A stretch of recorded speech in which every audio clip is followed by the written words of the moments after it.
Assalamualaikum warahmatullahi wabarakatuh. Perkenalkan, nama saya Tenriani dengan NIM 2107015010558 dari kelas K. Jadi kali ini saya akan membahas isu dalam keluarga, yaitu long distance marriage. Jadi long distance marriage atau perkawinan jarak jauh ini adalah sebuah situasi atau kondisi tertentu yang mengharuskan pasangan tidak bisa hidup bersama dalam satu rumah, yaitu berada dengan jarak yang cukup jauh seperti antar pulau ataupun antar negara, sehingga tidak memungkinkan untuk bertemu dalam jangka waktu yang diharapkan.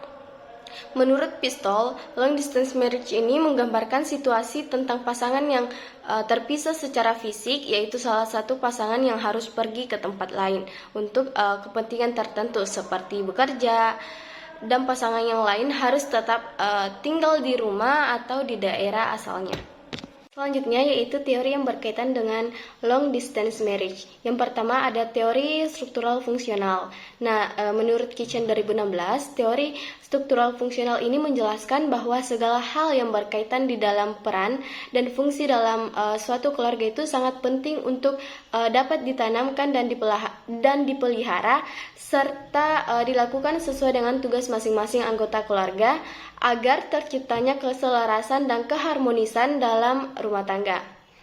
Nah, terdapat 4 konsep yang dijelaskan oleh Talcott Parsons. Yang pertama yaitu adaptasi, yaitu di mana masing-masing anggota keluarga dapat beradaptasi untuk berkomunikasi dengan baik agar terjadinya keselarasan dalam rumah tangga. Yang kedua yaitu pencapaian tujuan.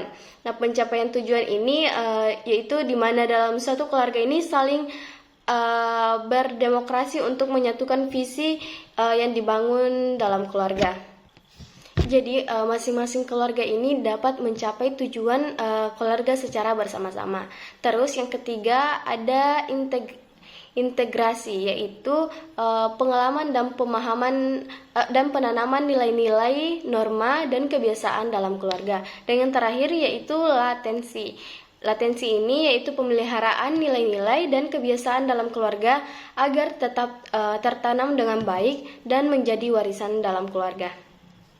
Teori selanjutnya yaitu teori self-disclosure. Nah, secara umum self-disclosure ini merupakan gagasan bahwa pembentukan hubungan dibangun atas kepercayaan dengan orang lain yang ditunjukkan dengan mengungkapkan informasi pribadi secara bertahap seperti pikiran, perasaan, dan pengalaman yang mungkin mereka bagikan dengan orang lain.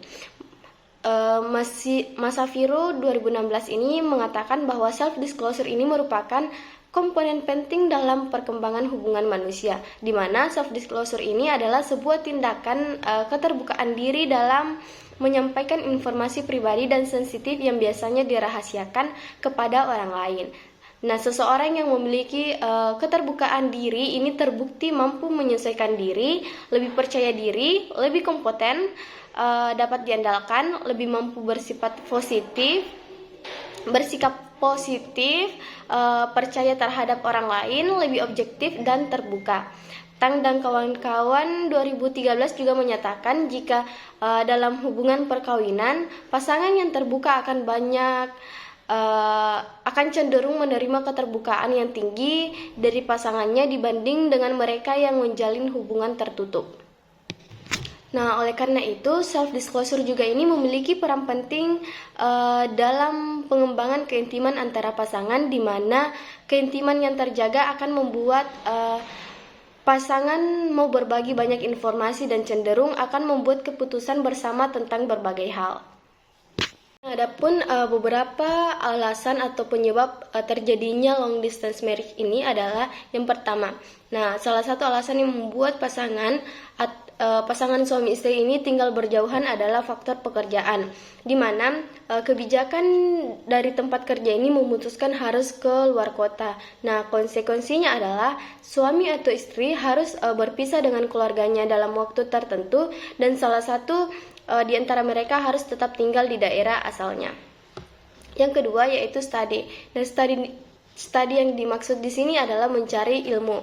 Nah, hal ini biasa dilakukan oleh pasangan muda yang masih memiliki keinginan untuk mencari ilmu yang tinggi, sehingga mereka meninggalkan pasangannya untuk belajar di kota-kota besar yang yang fasilitas pendidikannya itu lengkap dan memadai. Nah, bahkan ada pula yang menempuh pendidikan hingga ke luar negeri. Yang ketiga yaitu adaptasi. Nah, adaptasi yang dimaksud di sini ialah keadaan di mana salah satu anggota keluarga, baik istri ataupun anak ini mengalami kesulitan untuk menyesuaikan diri dengan keadaan baru, sehingga memutuskan untuk tetap tinggal di kota asalnya. Terus yang keempat, adanya kebutuhan khusus. Nah, kebutuhan khusus ini juga dapat menjadi penyebab terjadinya perkawinan jarak jauh. Misalnya karena orang tua atau mertua sakit, yang dimana sakitnya itu harus memerlukan perawatan khusus dari anaknya, sehingga anak ini harus tetap tinggal bersama orang tuanya dan terpaksa harus berpisah dari pasangannya. Terus yang kelima yaitu ada efisiensi keuangan keluarga. Jadi, beban biaya hidup di tempat baru ini juga menjadi salah satu pertimbangan bagi pasangan suami istri yang sedang menjalani perkawinan jarak jauh. Nah, hal ini biasanya terjadi pada keluarga yang sudah memiliki beberapa anggota keluarga. Nah, jika harus membawa seluruh anggota keluarga itu, maka akan menambah beban biaya hidup. Selanjutnya yaitu dampak dari long distance marriage jika ditinjau dari beberapa aspek.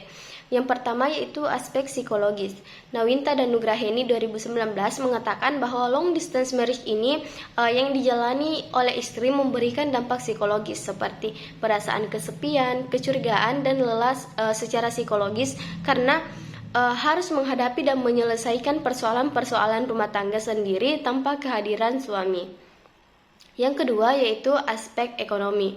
Kebutuhan finansial juga menjadi salah satu masalah yang cukup signifikan. Hal ini tergambar pada situasi jarak antara suami dan istri yang berjauhan. Nah, semakin jauh jarak yang ditempuh untuk saling bertemu secara fisik, maka biaya yang diperlukan semakin banyak. Nah, kondisi suami yang terpisah dari keluarga ini juga mengharuskan suami untuk menyiapkan makanannya sendiri dengan cara membeli dari warung makan, yang menyebabkan pengeluaran biaya yang makin bertambah. Terus yang ketiga yaitu aspek biologis. Nah, pemenuhan rohani antar pasangan jarak jauh ini membuat terhambat dan tentu saja tidak dapat diwakilkan dengan media apapun kecuali bertemu. Nah, setiap pasangan tentu memerlukan kebutuhan rohani sebagai sebuah keintiman dalam hubungan. Terus yang selanjutnya itu dari aspek sosial. Nah, munculnya isu-isu negatif di lingkungan mengenai suami yang tidak bertanggung jawab ini dapat mempengaruhi seorang istri sehingga menimbulkan rasa ketidakpercayaan istri terhadap suami. Hal tersebut bisa mengakibatkan terjadinya kesalahpahaman antara suami dan istri akibat informasi-informasi yang diperoleh baik suami ataupun istri. Selanjutnya, ada beberapa upaya yang dapat dilakukan untuk mencegah timbulnya dampak negatif dari long distance marriage ini. Yang pertama yaitu suami istri harus mampu menjaga komunikasi bersama pasangannya dengan baik, karena komunikasi ini sangat penting dalam sebuah hubungan, apalagi bagi pasangan yang berjauhan. Nah, komunikasi ini melibatkan kemampuan untuk memperhatikan apa yang disampaikan, dipikirkan, dan dirasakan oleh orang lain. Dengan kata lain, bagian terpenting dari komunikasi keluarga tidak semata-mata hanya berbicara, namun menyimak apa yang dikatakan oleh orang lain. Sehingga sebaiknya masing-masing pasangan ini bisa meluangkan waktu sebisa mungkin untuk berkomunikasi setiap harinya. Nah, semakin pendek jarak pemberitahuan informasi dan semakin mendetail menceritakannya akan semakin baik. Nah, dengan melakukan komunikasi seakan tidak ada jarak antara suami istri yang memisahkan. Nah, dengan begitu dapat meminimalisir prasangka buruk. Terus yang kedua yaitu memenuhi hak dan kewajiban. Nah, sebagai suami istri tentu memiliki hak dan kewajiban bersama yang harus dipenuhi meskipun sedang berjauhan. Hal tersebut dilaksanakan sebagai upaya untuk mempertahankan rumah tangga. Pemenuhan ini meliputi pemenuhan kebutuhan finansial atau materi dan juga nafkah batin yang wajib dipenuhi oleh suami istri yang sedang melakukan perkawinan jarak jauh atau long distance marriage. Ketiga yaitu menjaga komitmen. Nah, bagi pasangan suami istri yang tinggal berjauhan, maka sejak awal harus membangun komitmen untuk selalu saling menjaga ikatan perkawinannya agar tetap utuh dan harmonis. Nah, dengan memegang komitmen yang kuat, minimal mempunyai kunci untuk melanggengkan rumah tangga bersama pasangan. Nah, adanya komitmen untuk saling menjaga ikatan perkawinan ini akan menjadi pengendali bagi pasangan suami istri yang sedang menjalani long distance marriage agar tidak mudah tergoda oleh rayuan dan godaan dari laki-laki ataupun perempuan lainnya. Nah, komitmen tersebut akan menjadi semakin kuat dengan hadirnya perasaan untuk selalu menjaga kepercayaan yang telah diberikan oleh pasangannya masing-masing. Keempat, yaitu membangun rasa saling percaya. Nah, jarak jauh semakin membuat kesempatan terjadinya perselingkuhan. Akan tetapi, jika sudah saling percaya dan berkomitmen dan bertanggung jawab, tentu akan mampu melaluinya. Nah, jika pasangan sudah sadar bahwa dirinya ini telah menjadi suami dan memiliki tanggung jawab terhadap istrinya, apalagi sudah memiliki anak, tentu ini akan menjadi benteng untuk tidak mengkhianati kepercayaan yang sudah diberikan. Terus selanjutnya yaitu saling toleransi dan waspada. Nah, suami atau istri berhak membebaskan pasangannya untuk berkarir dan mencari penghidupan yang lebih layak untuk masa depan. Tetapi harus tetap dalam batas yang wajar. Nah, suami atau istri ini juga harus mengetahui hal apa yang boleh dilakukan atau tidak dilakukan. Terus selanjutnya yaitu saling terbuka. Nah, pada pasangan yang tinggal terpisah, kurangnya kehadiran secara fisik ini membuat frekuensi untuk bertemu secara langsung tentunya juga lebih sedikit dibanding dengan pasangan yang tinggal serumah. Nah, hal ini menyebabkan komunikasi verbal juga jarang dilakukan, sehingga keterbukaan diri menjadi salah satu komponen yang penting dalam menyesuaikan diri dengan kehidupan perkawinan Nah, pasangan ini harus mau saling bercerita mengenai banyak hal tanpa diminta ataupun sebagai jawaban atas respon balik atau feedback selama berkomunikasi. Itu saja penjelasan dari saya mengenai long distance marriage. Terima kasih. Wassalamualaikum warahmatullahi wabarakatuh.